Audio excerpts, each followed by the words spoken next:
Bom dia, meus irmãos, graça e paz do Senhor Jesus, amém? Que alegria estarmos aqui mais uma vez para nós compartilharmos um pouco sobre a palavra de Deus, sobre o que Deus tem para falar aos nossos corações nessa manhã. E semana passada, domingo passado, à noite, nós falamos sobre a importância, a necessidade de sermos sal e luz nesse mundo. E nessa manhã, eu gostaria de falar sobre esse envio. O tema é envia-me, sobre o envio que o Senhor faz ao seu povo, restaurado, regenerado ao mundo, a fim de transformar, a fim de salgar, a fim de levar luz a este mundo. Entretanto, nós vamos fazer algumas comparações na Bíblia de alguns homens que, ao serem enviados por Deus, se recusaram, ou não se sentiram preparados, e vamos ver um exemplo em particular. Eu gostaria que você abrisse já a sua Bíblia, deixasse a sua Bíblia aberta no livro de Isaías, capítulo 6, que esse vai ser o principal texto dessa manhã. Isaías capítulo 6, nós não vamos ler agora, mas você já pode deixar aberto aí.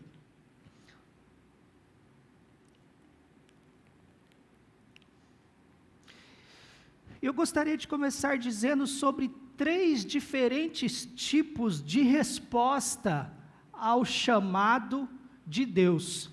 Ou seja, Deus chegou para diferentes pessoas, e nós pegaremos 3 homens da Bíblia, em que Deus falou: olha, eu gostaria que você fosse e salgasse o mundo, e fosse luz para aquele povo, fizesse diferença. E 3 pessoas, 3 homens da Bíblia, responderam de forma diferente ao Senhor. A primeira pessoa que eu gostaria de trazer para você é Jonas. A Bíblia diz no livro de Jonas, capítulo 1, verso 1 ao 3, vai aparecer aí para você, você não precisa abrir, diz assim, ó: a palavra do Senhor veio a Jonas, filho de Amitai, com esta ordem: vá depressa à grande cidade de Nínive, e pregue contra ela, porque a sua maldade subiu até a minha presença. Mas Jonas fugiu da presença do Senhor, dirigindo para Tarsis. A verdade é que Deus chega até Jonas e fala: Jonas, eu quero que você vá pregar a Nínive. Jonas diz assim: Senhor, eu estou aqui, mas eu não vou. Essa é a primeira resposta que nós podemos dar ao Senhor. Às vezes o Senhor tem nos mandado, e aqui quando a gente pensa em chamado, a gente acha que isso é só para missionário, a gente acha que isso é só para pastor, mas não. Isso é para todo crente que foi salvo e transformado em Jesus Cristo. Ele é convidado a ser sal e luz, ele é levado pelo Espírito Santo a fazer a diferença. E Jonas é a primeira pessoa. Ele diz: Senhor, eu estou aqui, mas eu não vou a Nínive. E o que nos leva a perguntar é: quais são os motivos que têm nos impedido de ser sal, luz, de ser um enviado do Senhor no nosso trabalho, na nossa faculdade, na nossa família? No caso de Jonas, o que impedia ele de ir a Nínive, o que impediu ele de ir a Nínive, é porque ele tinha um sentimento de que aquele povo não merecia o socorro, a graça, a misericórdia, a salvação de Deus. Jonas se achava superior àquele povo de Nínive. Então, na cabeça de Jonas, era muito melhor que aquele povo fosse de fato para o inferno. E muitas vezes nós temos recusado, ou nós não temos cumprido o chamado de Deus em nossas vidas, porque como bons, ou seja, maus religiosos, nós achamos o direito, ou temos a prerrogativa, e nos achamos no direito de pensar ou achar as pessoas que nós gostaríamos que fossem salvas. Existem determinados grupos da sociedade que muitas vezes nós nos recusamos a estar juntos, nos recusamos a pregar a palavra, nos recusamos a anunciar o Evangelho, porque temos hoje a palavra da moda é ranço, temos tanto ranço daquele grupo, daquela pessoa, que para a gente o melhor é que ela se dê muito mal na vida mesmo. E Jonas tinha um verdadeiro ranço de Nínive. Então Jonas foi uma pessoa em que Deus chamou, Deus falou: Jonas, eu estou te enviando, e ele disse: Senhor, eu estou aqui, mas eu não vou. E essa é a primeira meditação nessa manhã para nossas vidas. Deus tem te chamado para ir evangelizar, para ser sal e luz. Deus tem te enviado para algum lugar. Qual tem sido sua resposta? Se você tem dito não, se você não tem ido, quais são os motivos que têm te impedido de ir e pregar e ser diferença para aquelas vidas que estão necessitando? O segundo homem que recebeu um chamado de Deus, vários receberam, mas o que eu gostaria de trazer hoje cedo, encontra-se em Êxodo capítulo 3, verso 9 a 11, está ali, ó. Sim, o clamor do povo de Israel chegou até mim, e eu tenho visto como os egípcios os tratam cruelmente. Agora vá, pois eu o envio ao faraó. Você deve tirar o meu povo, Israel, do Egito. Isso era Deus dizendo a Moisés. Moisés, porém, disse a Deus: quem sou eu para me apresentar ao faraó? Quem sou eu para tirar o povo de Israel do Egito? O interessante é que Deus também manda Moisés, mas Moisés ele tem um outro tipo de resposta. Ele diz: Senhor, eu estou aqui, mas envie outro, eu não sou capaz. Quem sou eu para fazer isso?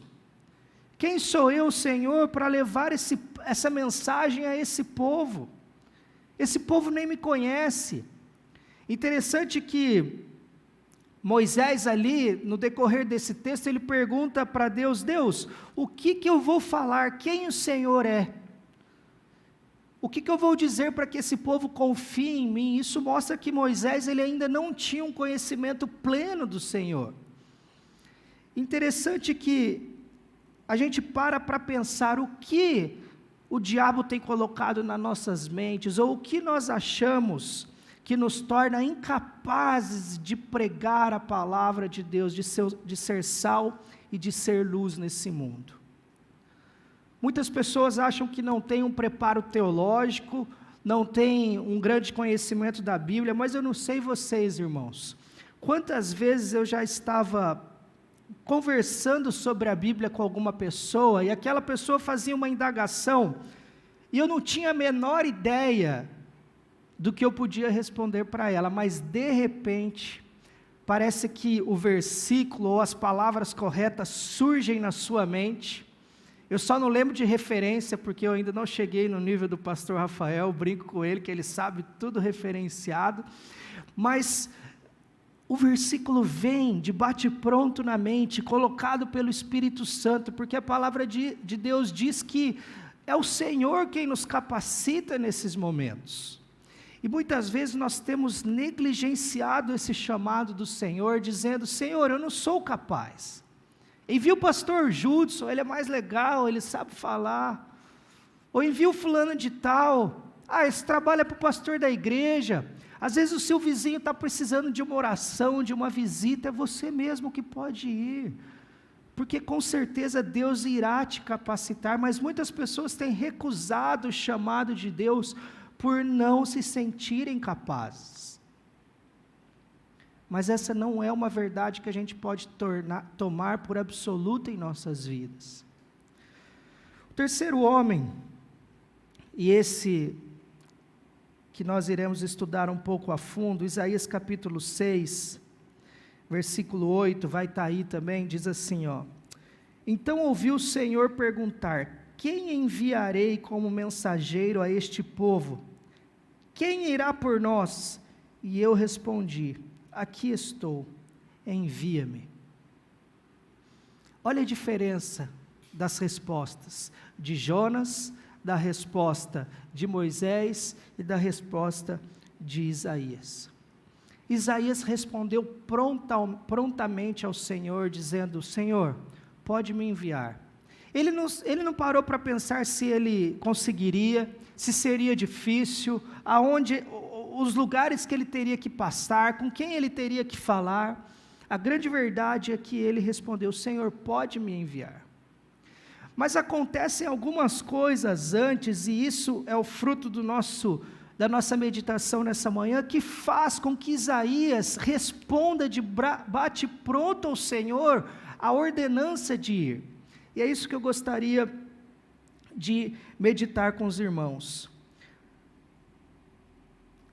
Primeiramente, nós podemos dizer que, para que nós possamos aceitar o chamado de Deus de bate-pronto, assim como Isaías aceitou, nós precisamos ter um encontro verdadeiro com Deus. Olha o que aconteceu no capítulo 6 ali, dizendo que diz o seguinte: no ano em que o rei Uzias morreu, eu vi também o Senhor assentado sobre um trono alto e exaltado, e a orla do seu manto encheu o templo. Acima situavam-se os serafins, cada um tinha 6 asas, com 2 cobriram sua face, com 2 cobriram os pés, e com 2 voavam. E um clamava em direção ao outro, dizia: Santo, Santo, Santo é o Senhor dos exércitos, toda a terra está cheia da sua glória. Capítulo 6, versículo 1 diz assim: no ano em que o rei Uzias morreu, eu vi ao Senhor. A gente sabe no Antigo Testamento que todos aqueles que viam ao Senhor eram logo prostrados, caídos, se caíam diante da glória imensa do Senhor. E todos sabiam que ver o Senhor era um sinônimo de morte, porque era impossível o ser humano, na pecaminosidade, poder olhar, ainda que fosse parte, apenas um vislumbre da totalidade de Deus. E aquele homem, ele diz que viu a Deus, ele viu ao Senhor. Irmãos, para nós estarmos preparados para enfrentar o mundo, para ser sal, para ser enviados, nós precisamos ter um encontro genuíno com o Senhor. Infelizmente isso acontece pouco nos dias atuais. Muitas pessoas têm adentrado em igrejas que têm pregado um pseudo-evangelho, palavras que não confrontam o mal, não confrontam o pecado, não confrontam mudanças, são palavras que massageiam o ego, que levam as pessoas a buscar riquezas, mas existe sim uma parte da população que tem buscado o Senhor genuinamente. Tiago capítulo 1, 22 vai dizer o seguinte: sede praticantes da palavra e não simplesmente ouvintes, iludindo a vós mesmos. Quem não tem uma verdadeira conversão com Deus, de acordo com Tiago, uma conversão em Deus, acaba se iludindo, acaba vivendo uma vida que na verdade não é a vida proposta de Deus para cada um dos seus salvos, para cada um dos seus santos.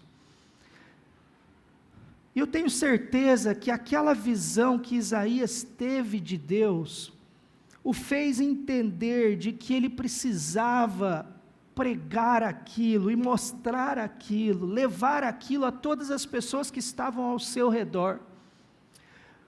Eu não sei vocês, mas quando quem gosta de filme, que assiste um filme bom, possivelmente chega para o outro e fala: rapaz, eu assisti um filme muito bom, você tem que ver. O filme é sensacional. E você fala do filme com tanta emoção, com tanta alegria, você conta quase todo o filme e fala: só não vou contar o final porque você tem que ver, porque é muito bom. Ou remédio, você já tomou um remédio que foi bom para você? Eu acho que nesse aspecto todo mundo se torna vó e vô, porque vó que tem remédio para tudo, né? Quando você toma um remédio que é bom, esses dias eu tive cólica renal, quando alguns irmãos ficaram sabendo que eu tinha cólica renal, todo mundo ligou: pastor, toma isso que é bom, pastor, faz isso que é bom. Ó pastor, teve gente que me levou o remédio, toma isso aqui, toma esse chá, vai quebrar tudo suas pedras. Eu falei: poxa, que legal.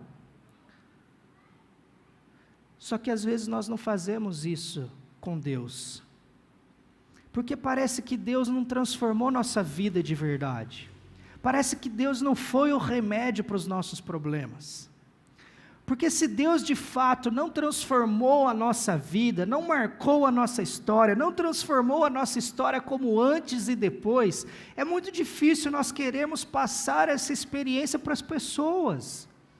Então nós não falamos, nós não fazemos diferença no mundo, nós não somos sal, não somos luz, porque nós não entendemos de fato o que ou quem é Deus em nossas vidas. Só que Isaías viu a Deus, e quando ele vê a Deus, e sua infinitude, vê só um pedacinho de Deus, ele fala: gente, eu preciso contar isso para todo mundo, eu preciso sair aos quatro cantos dessa terra, e falar assim: olha, você não acredita no que eu vi, rapaz, tinha anjos voando, e eles tinham 6 asas, e olha, ele mandou eu dizer que ele tem uma mensagem para nós, de mudança, de transformação. Meus amados, se o amor de Jesus, se o trabalhar de Deus não pulsa em nossos corações, nós não conseguiremos falar de Jesus para as pessoas, porque nós não vivemos isso.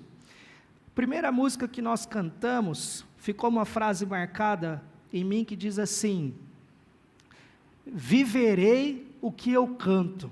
Como é sério isso, né, pastor? E eu parei de cantar a música, porque às vezes a gente canta no automático, e quando eu estou falando para Deus que eu vou viver o que eu canto, e eu estou cantando que eu vou lutar contra o pecado, eu estou cantando que eu vou adorar a Deus em todos os momentos, nas horas boas e nas horas ruins, às vezes o momento de cântico é o momento que a gente mais mente diante de Deus dentro da igreja,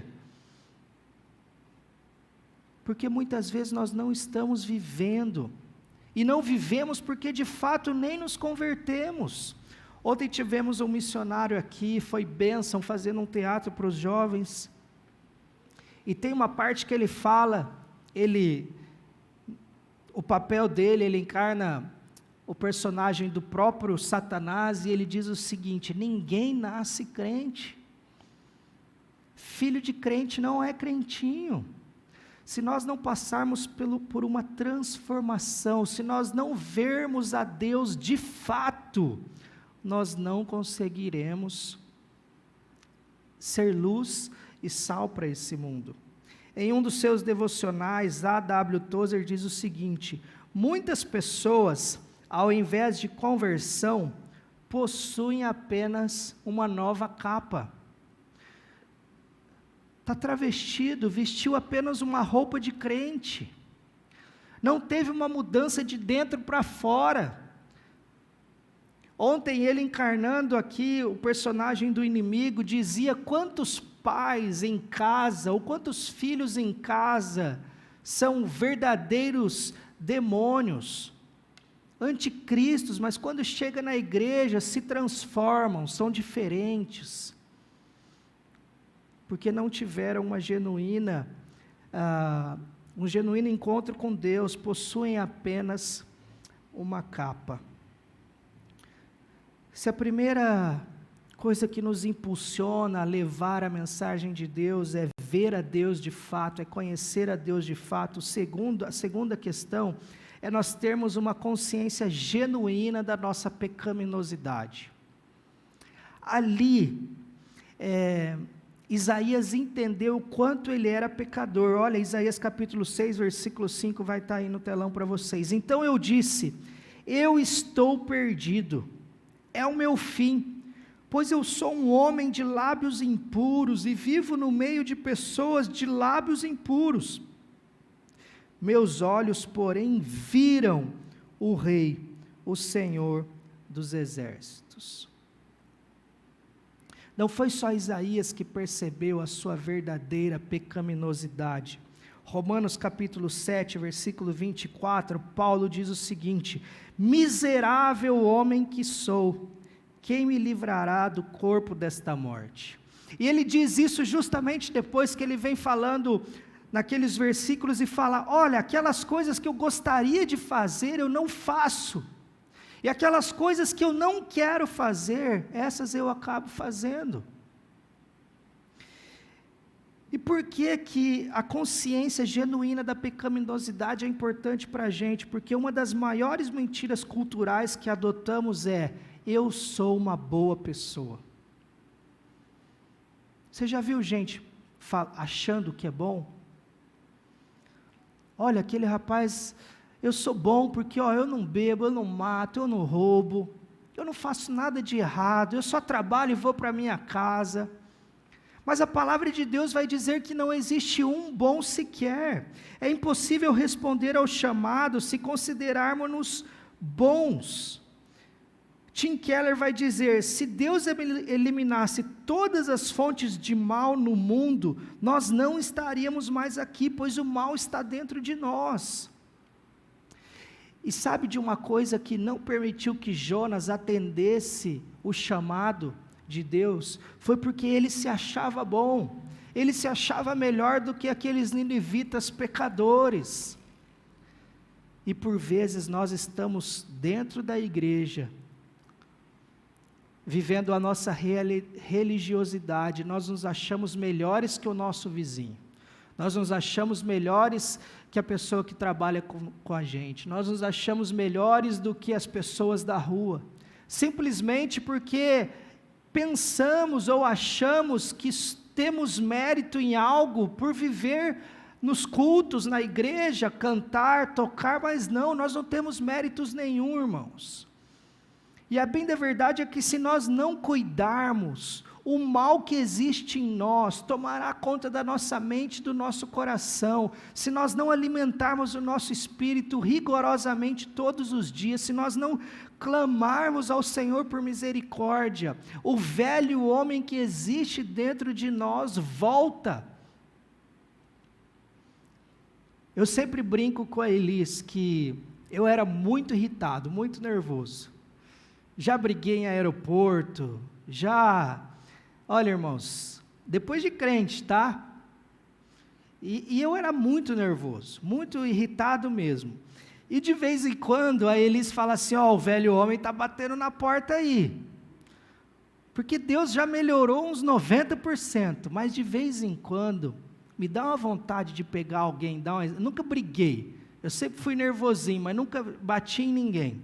Mas faltou pouco também para bater. Apesar que não sou muito forte, ia dar uma e ia levar o ré, ia apanhar.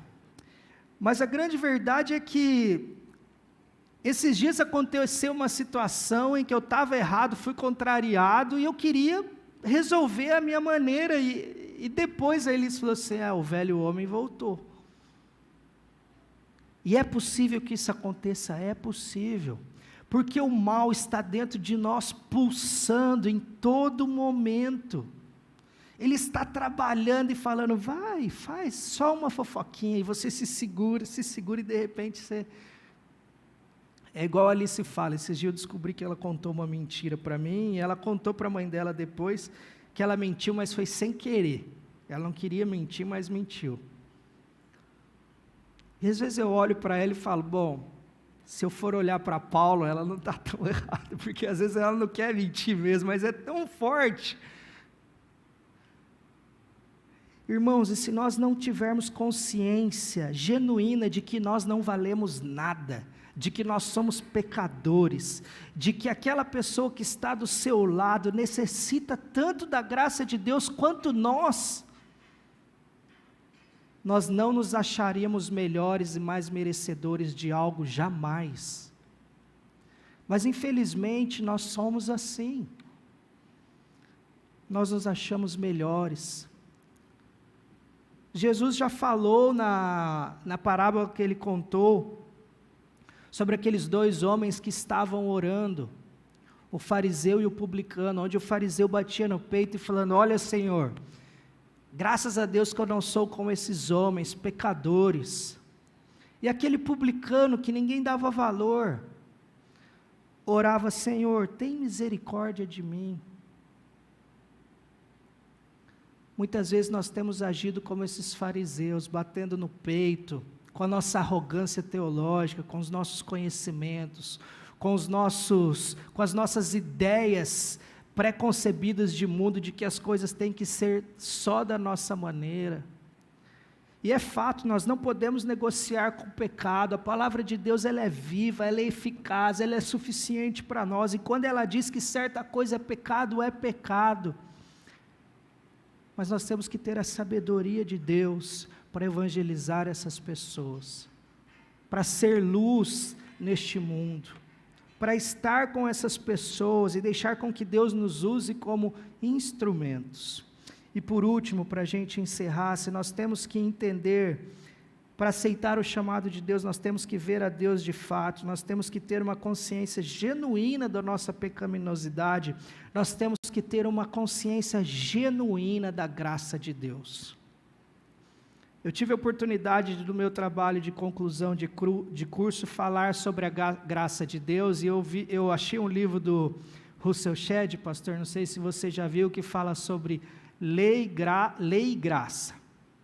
É um livrinho desse tamanho, irmãos, velho, mas que livro maravilhoso, que livro poderoso, que ele nos traz algumas coisas sobre a graça. E Isaías entendeu a graça, olha aí no telão, Isaías capítulo 6, versos 5 ao 8, ou se você tiver com a sua Bíblia, você também pode acompanhar. Então um dos serafins voou em minha direção, trazendo uma brasa ardente, que ele havia tirado do altar com uma tenaz. Tocou meus lábios com brasa viva e disse: veja, esta brasa tocou os seus lábios. Sua culpa foi removida e seus pecados foram perdoados. Então eu ouvi o Senhor perguntar: quem enviarei como mensageiro a este povo? Quem irá por nós? E eu respondi: aqui estou, envia-me. A graça só chegou, essa tenaz só tocou a boca de Davi, só chegou para ele perdão, misericórdia, libertação, porque ele entendeu que ele era um cidadão de lábios impuros. Ele entendeu que ainda que ele pudesse conhecer ao Senhor, ele continuava sendo um pecador, e essa é a nossa realidade. E o interessante da graça de Deus é que a Bíblia diz que onde abundou o pecado, superabundou a graça.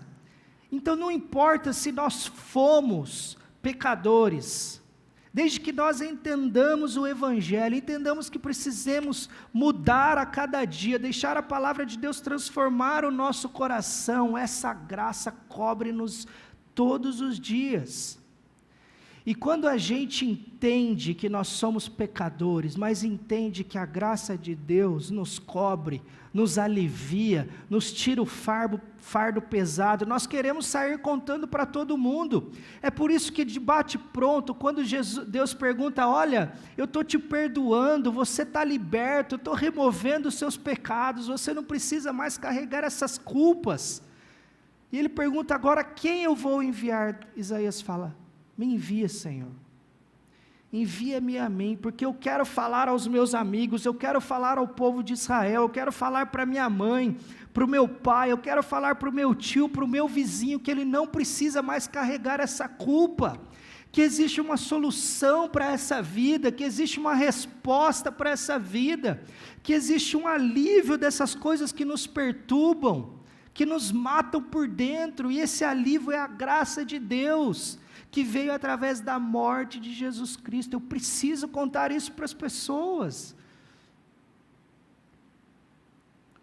Mas se nós não entendemos a graça, se nós não vivemos a graça, e para viver a graça é preciso passar por esses 3 passos, é preciso ver a Deus, é preciso reconhecer os seus pecados, e é preciso aproveitar essa graça. Philip Yancey vai dizer que a graça é um presente, que custa tudo para o doador, e nada para quem a recebe. Apenas a experiência de sermos perdoados capacita-nos a perdoar os outros. Só quem recebeu a graça quer falar da graça. Mas se você não entendeu a graça, como você vai falar dessa graça para outras pessoas? Irmãos, é por isso que muitas vezes temos recusado e não temos conseguido fazer um papel de diferença nessa sociedade. Eu sempre digo que a nossa igreja do dia a dia, fora essa que é a nossa comunidade, mas o nosso lugar de evangelismo é onde nós passamos mais tempo. Suas ovelhas, Renata, são aquelas meninas daquela loja. Elas são o seu alvo. É ali que você tem que brilhar. Bruno, que viaja por tantos lugares, quantas casas você entra levando móveis? É ali que é o seu terreno. É ali que Deus está te enviando. Os médicos, os dentistas, as pessoas que constroem casas. De que adianta construir uma casa linda, imensa para uma pessoa, se quem vai morar ali não tem vida? Está com a família destruída. Nós precisamos ser sal e luz. E o Senhor está convidando, olha que privilégio. Eu acho tão lindo uma música que a gente canta, que fala que o Senhor nos convida a fazer parte da transformação desse mundo, da mudança de pessoas. Ele está te enviando a fazer isso, Ele está dizendo, olha, Carlos, eu quero te ajudar, eu quero que você vá lá, eu quero que você faça parte da mudança da vida de alguém. Irmãos, e eu não sei, eu já conheci pessoas que estão anos na igreja e nunca tiveram a oportunidade de ver alguém se batizar. Alguém que você trouxe para a igreja. Eu fico pensando, que triste essa pessoa, que nunca teve a alegria de ver alguém e falar assim, cara, eu plantei aquela pessoa, olha, eu plantei a palavra de Deus naquela pessoa, Deus foi transformando e hoje ela está aqui, recebendo o evangelho. Irmãos, nós precisamos ser diferença nesse mundo caótico. Nós precisamos ser sal, nós precisamos ser luz. E a pergunta de Jesus para você hoje, de Deus para você é hoje, olha, quem que eu vou enviar? Quem eu vou enviar? E você pode responder, como Jonas respondeu, ó Senhor, eu estou aqui, mas envia outro. Você pode responder como Moisés, Senhor, eu estou aqui, mas acho que é melhor ir outro, eu não estou pronto. Ou você pode responder como Isaías, Senhor, envia-me a mim. Mas é impossível o enviar se você não passar por essas três questões. Ver a Deus de verdade, não apenas vestir uma capa, reconhecer o seu pecado todos os dias e viver e absorver, sorver, como diz o pastor Rafael, essa graça de Deus todos os dias nas nossas vidas. O convite está posto a você e a mim. Eu sempre digo para os nossos jovens que eu não trocaria a minha vida que eu tive desde cedo por nada. Eu vejo muitas pessoas que têm uma vida aparentemente nos moldes de Instagram e Facebook muito mais legais que a minha. Rodeada de parece muita alegria, muita festa, mas eu falo, olha, eu vivi toda essa festa aí, e no outro dia eu acordava sem uma dor de cabeça, sem uma ressaca, sem nada. Porque desde cedo eu procurei servir ao Senhor e entender que Deus, eu preciso da sua graça todos os dias, porque se eu bobear, o diabo me leva. E nós precisamos reconhecer isso, irmãos. Nós precisamos reconhecer que sem Deus só existe mal no nosso coração, e é por isso que nós não podemos nos sentir jamais melhores do que o outro, mais sábios do que o outro. Eu quero convidar a você nessa noite, nessa manhã, a se colocar em pé agora, nós vamos cantar uma música, e você vai ter a oportunidade de pensar na sua vida. A primeira pergunta que você precisa fazer é, Senhor, será que eu te conheci de verdade? Será que eu vi ao Senhor de verdade? Será que eu tive um encontro verdadeiro com o Senhor, ou eu só vesti uma capa de uma pseudo-mudança? Será que eu sou um crente de verdade? Será que eu sou um cristão? A Bíblia fala que muitos que dizem Senhor, Senhor, chegarão no último dia, e a palavra de Deus afirma que Deus vai falar assim, ó, afastai-vos de mim, pois eu não vos conheço. Você já pensou que você pode ser um desses? Porque tem muita gente vestida de uma capa de crente, mas não viu a Deus de verdade. A segunda pergunta que você precisa se fazer é: você reconhece que você é mau ou você acha que você é bonzinho? Porque, irmãos, meu querido irmão, se você acha em alguns momentos que você é bom, eu acho que você não entendeu ainda direito o Evangelho, porque é impossível sermos bons, ainda que um tiquinho assim, não, nós somos muito maus. E terceiro, você de fato vive essa graça de Deus? Essa graça que te constrange, que te faz pensar que é tão imerecedor, fala, Senhor, eu sou tão errado, mas o Senhor ainda me deu uma boa família, o Senhor abençoou o meu lar, o Senhor tem abençoado o meu trabalho, o Senhor tem me prosperado. Isso não é porque você é bom, porque você fez faculdade, não, é porque Deus tem concedido isso a você. Isso é graça, é um presente que Deus te dá, que Deus me dá, que não custa nada para a gente, mas custou a cruz para Ele, custou Ele ser morto, custou Ele ser açoitado, uma coroa de espinhos, custou suor de sangue, e a gente não vive essa graça. Precisamos ter um encontro de verdade com Jesus Cristo, porque os dias estão próximos do fim. Nosso mundo está cada vez mais se deteriorando, mas Deus tem nos feito um convite para sermos sal e luz nesse mundo.